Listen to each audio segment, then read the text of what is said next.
Sister Marlena was invited to be part of a monastery, and of course they have rules. And the abbot said, Sister Marlena, every 5 years or so you can speak a couple of words, otherwise it's strict silence. And she understood that. So after 5 years, the abbot said, okay, Sister Marlena, what are your 2 words? And she said, bed hard.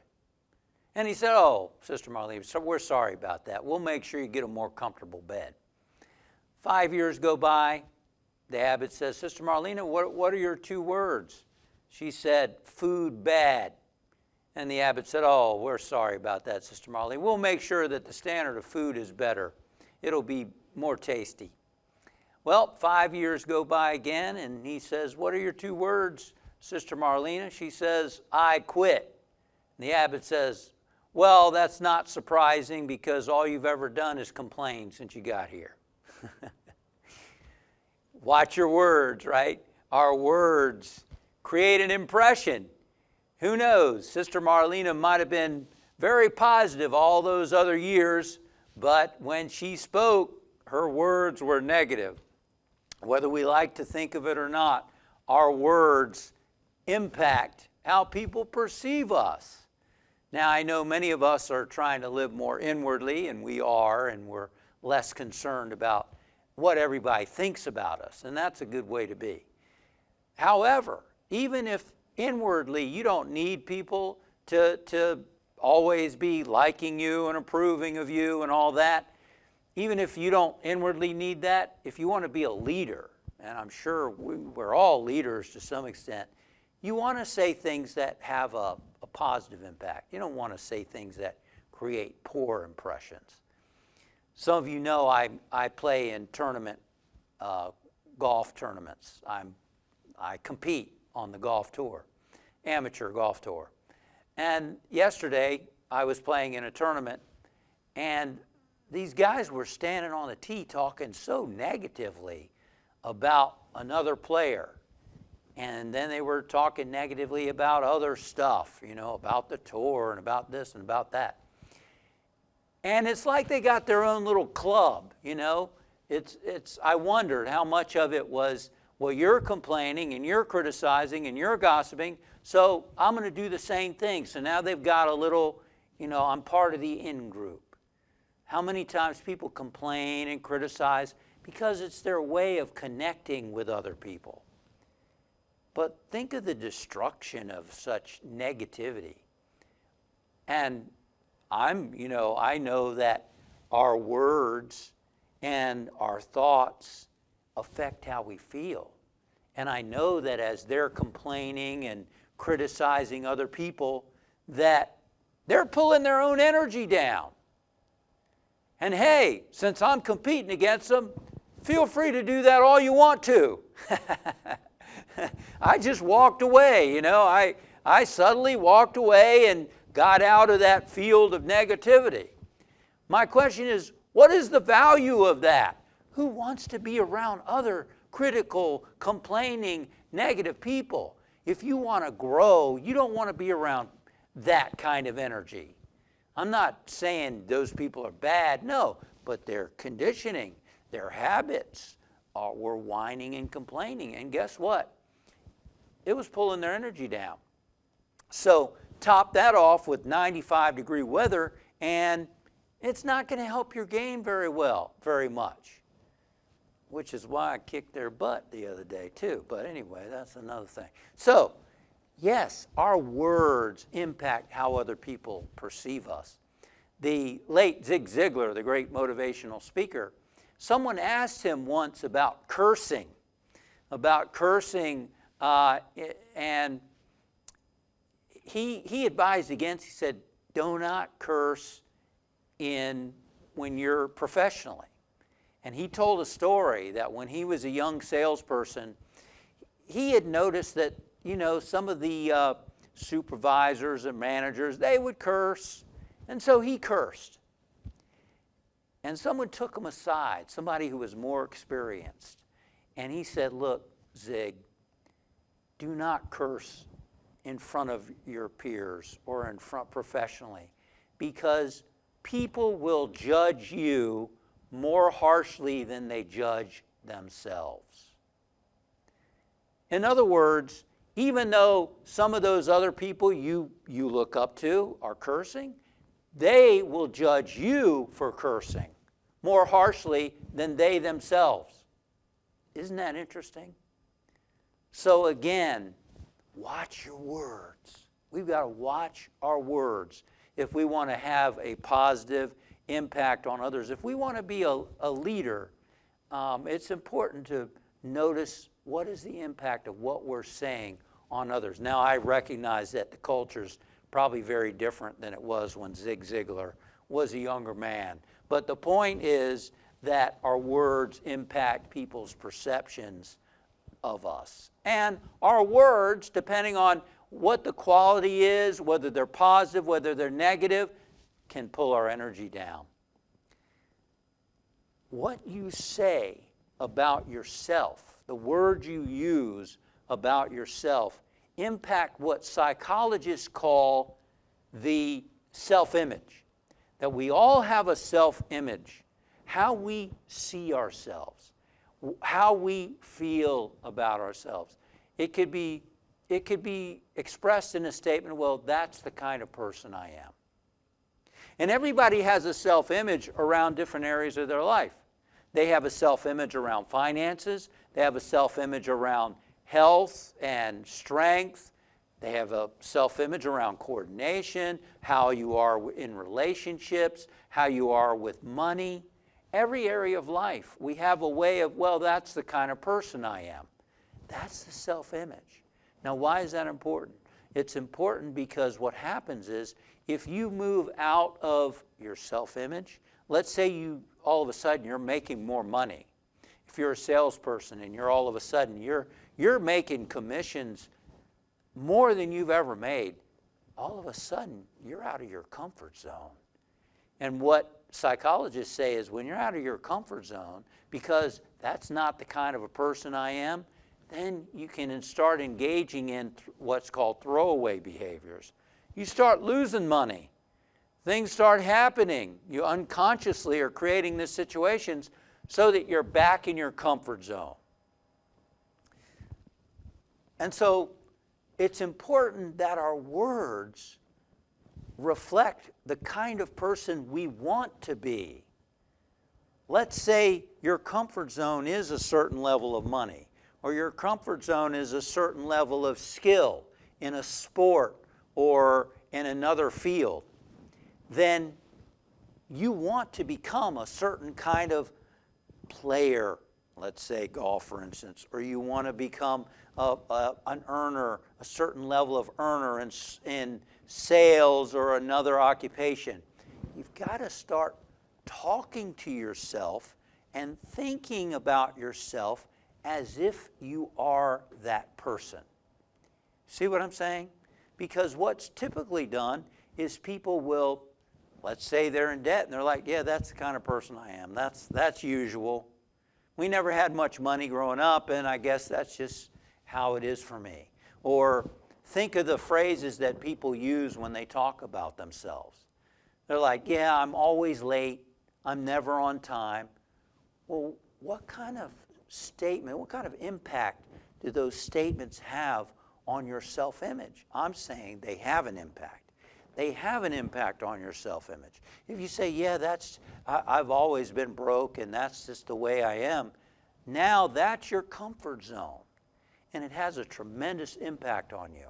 There's a classic story about the salesperson.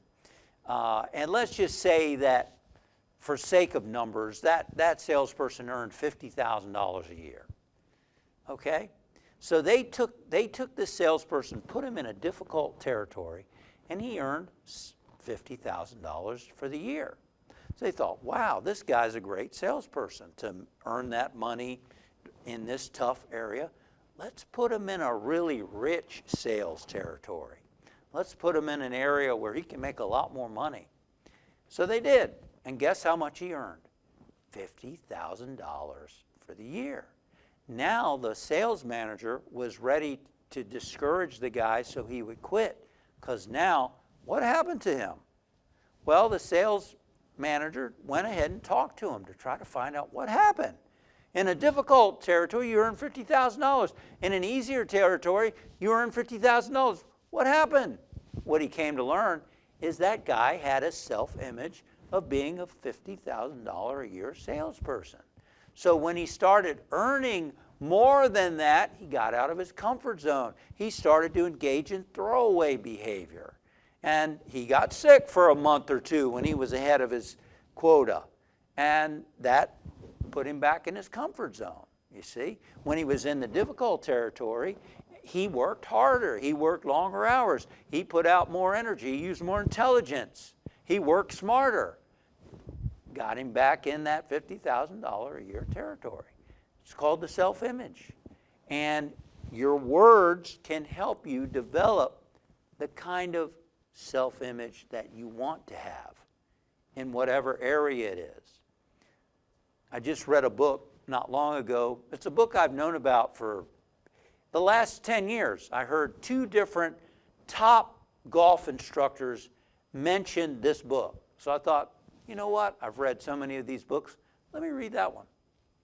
It was by a guy named Lanny Basham, who was a gold medalist in the Olympics in shooting back in the 60s. And he was also a 7-time world champion, I believe it is. He was many times he was a world champion. I believe it was 7 times. And he talks about this as well. And when he suggests that you don't talk about your errors, your mistakes, what you did poorly after a performance. You don't go out and tell people, oh yeah, this is what happened, and you know, it was a disaster, and I did this and I did that.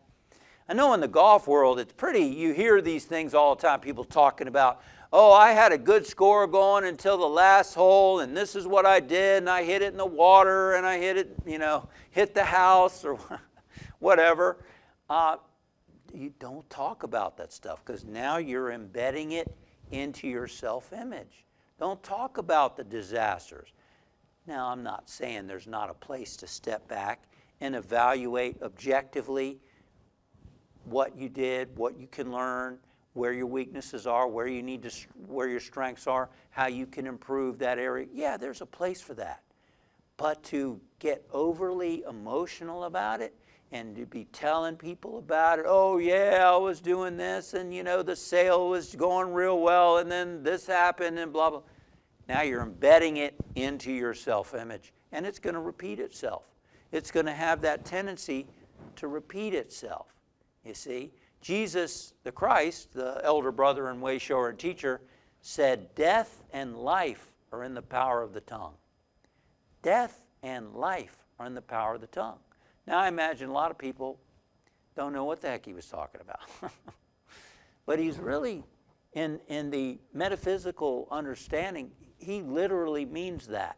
Your words impact you.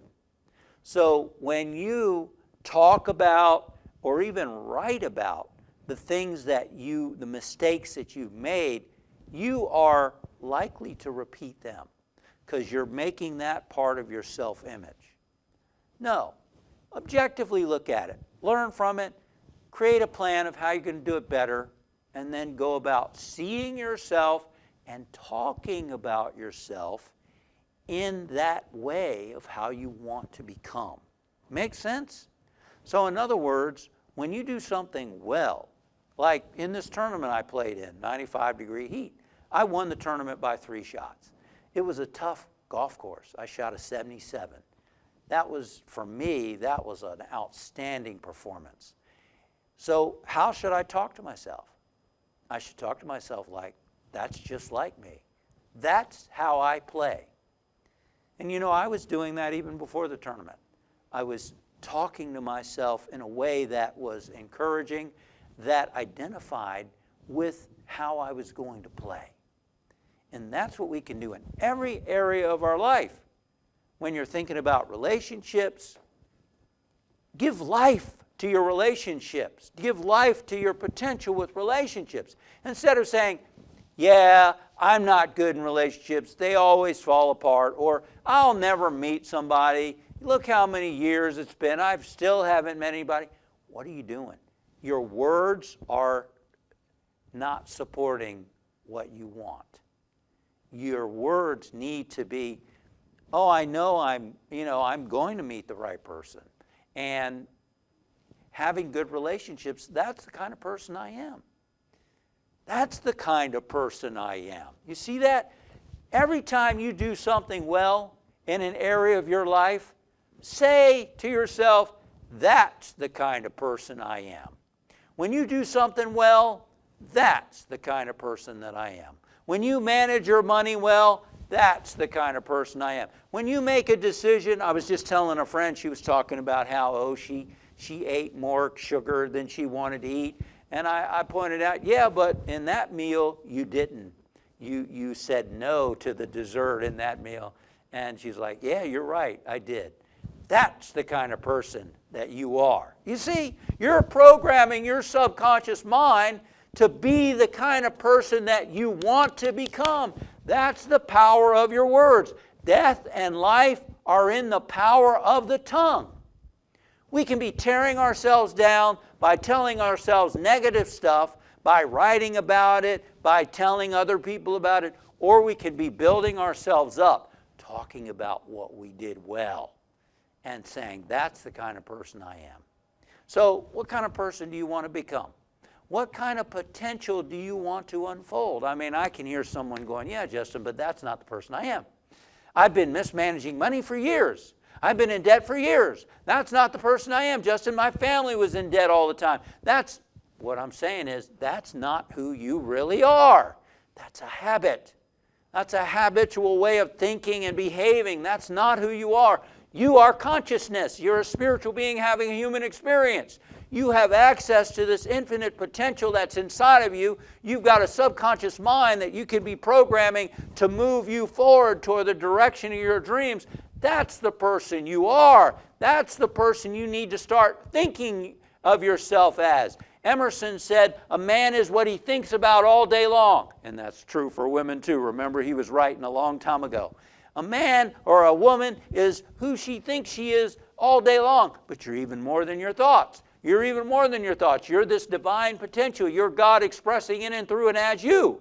So that's who you are. So begin to identify with it. Begin to program yourself as that person that you want to become. Now your words are supportive. Now your words are giving you life. Death and life are in the power of the tongue. The kind of words you use impact yourself. They impact yourself. And our words impact others. Our words have an impact on others as well. Don't they? Think about someone who said something to you that was positive. Can you remember someone complimenting you? And hey, it might be hard to remember that because people are often so much into what's wrong in the world, and people are often so self-critical of themselves that they're not so critical. Maybe they don't give a lot of encouragement to others. It's been said that we hear so many negative, critical remarks that we really need 7 positives for every negative. Are you, anyway, so can you remember a compliment that someone gave you? Can you remember something positive that someone said to you? It can be life-changing, the impact we can have on others by saying supportive things, by saying kind things, by saying thoughtful things to other people. It can have a tremendous impact on other people. And so let's consider, what kind of words are we using toward others? Do we say positive things? Do we compliment people? And that's challenging. I mean, me personally, that's challenging for me. It takes real conscious effort to think about complimenting people, to not only notice good things, but to also verbally express it. And you and I can make it a challenge for ourselves to try to do that once a day, or at least once a week, to express verbally a compliment. Maybe we feel because we live in a culture that has so much negativity, that, we feel vulnerable doing that. People maybe are suspicious. Well, why are you telling me that? What do you want? We've got to get over that, not worry about what people think. Just, we want to be a leader. We want to build people up. We want to build the world up. We want to bring more love and light into the world. So speaking positive words to others is one way that we do it, regardless of what they think our intention is. Your words affect you. All words. Not, well, I didn't really mean when I said I called myself stupid. And you hear people do that too, right? They say, oh, I'm such an idiot. That is programming your subconscious to say, okay, you're an idiot. Let's make you act more like an idiot. More often. You see, the other thing that Jesus said, Jesus was a great teacher, was a master psychologist. He said, there are no idle words. He said, every idle word that men speaks, he shall give account thereof. Lucky for you women, right? No, he meant women too, right? Every idle word that men and women speak, they shall give account thereof. There are no idle words. Eric Butterworth used to say, there are no casual words, there are causal words. In other words, your words have an impact. They have an impact. And they're programming you. So our words affect us, and our words affect other people. I want to conclude with this story about how powerful words can be on other people. It has to do with, in 1995, the University of Nebraska girls volleyball team. The coach there had a 21-year goal to win the national championship in Nebraska. And his coaches would laugh at him. The other coaches, coach buddies in California, they would laugh at him. They go like, you're never going to win the national championship in that icebox state. Volleyball is a California thing. It's a California sport. Well, he didn't buy that. He kept that vision, that goal. And in 1995, his team, girls volleyball team, won 34 championships and had only one loss. And in 24 hours, they were going to be in the national championship. Well, the coach called up the sports psychologist, David Cook, who I heard the story from, and said, hey, David, I'm concerned. I don't think we're ready for this championship. He said, we've got 4 All-Americans, and we've got 1 who's going to be an All-American next year, and then there's Kate. Kate is our weak link, and I'm concerned about that. She's never in the right position.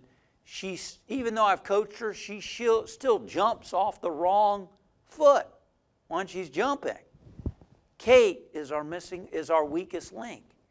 And I'm thinking that we ought to use this freshman who we've been grooming, who is more athletic, she's developing her skills.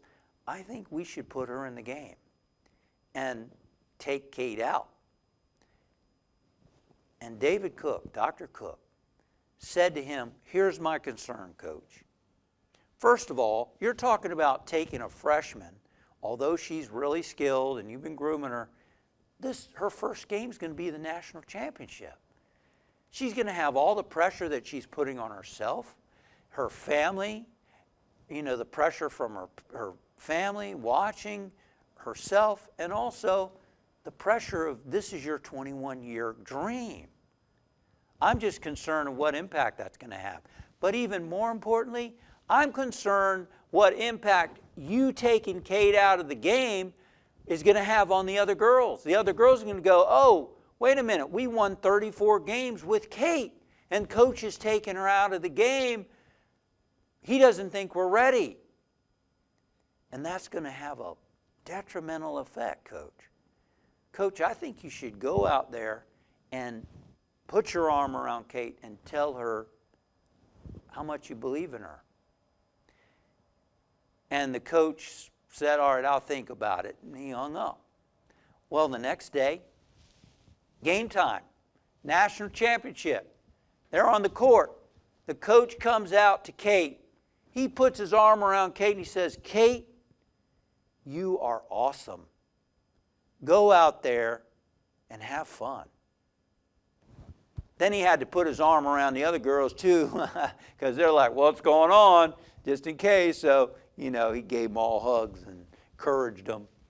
And up to this point, Kate had averaged 1.4 spikes a game. Now, if you're not familiar with volleyball, a spike is when you really hit the ball hard over the net, trying to hit it so hard that people can't get to it, and you score that way. Kate, in her volleyball career, had only 1.4 spikes per game. And she went out there in that game. She had 24 spikes. That's right. The most she had ever had in a game was 10. Average 1.4. She went out and had 24 spikes in that game. She had 20 saves in that game. Kate went out there and she was the MVP for the national championship. She received all tournament for that national championship. Kate had gone out there and scored more than any athlete. She had done an amazing thing. And so the next day, and that coach achieved his 21-year goal of winning that national championship for Nebraska. And during the celebration the next day, Kate was sitting in her chair and she broke down in sobs. And she was slumped in her chair sobbing. And the coach went over to her. He leaned down and he lifted up Kate's chin and he said, Kate, you were awesome. In all my years as a coach, I have never seen anyone perform better than you did. You were amazing. What happened? And Kate looked at the coach through her tears. She said, Coach, before the game when you said that to me, that was the first time that you believed in me, that you trusted me. You see, the coach's words had enabled Kate to let go of those, what was blocking her. She was free to express her potential. And what we're saying here today is that when you support yourself with positive words, when you encourage yourself, when you decide that you're gonna feel good about yourself no matter what you do, and you're gonna keep identifying with the kind of person you want to become, you unlock, you release yourself. You release the greater potential that's inside of you. And if Kate did it, you can do it. I know it was the words of a coach to her, but we can become that coach for ourselves. Let's get still. And we acknowledge right now, we see ourselves going forward with this incredibly powerful tool, the power of words. We watch our words. We use words that are life-giving. We use words that support ourselves, that affirm what we're seeking to grow in our life. We use words that strengthen us, that empower us, that heal us. And we thank you, Father, Mother God, for these universal teachings that help us to become the person that we're here to be, that we can let our light shine, to experience a richer life and to help support life and to be a light toward others. And so it is. Amen. Would you join me in affirming the prayer for protection? The light of God surrounds us. The love of God enfolds us. The power of God protects us. The presence of God watches over us. Wherever we are, God is, and all is well. Thank you for joining us this week at the Unity Center of New York City. I'm Justin Epstein, and I look forward to seeing you again next time. Namaste. God bless you.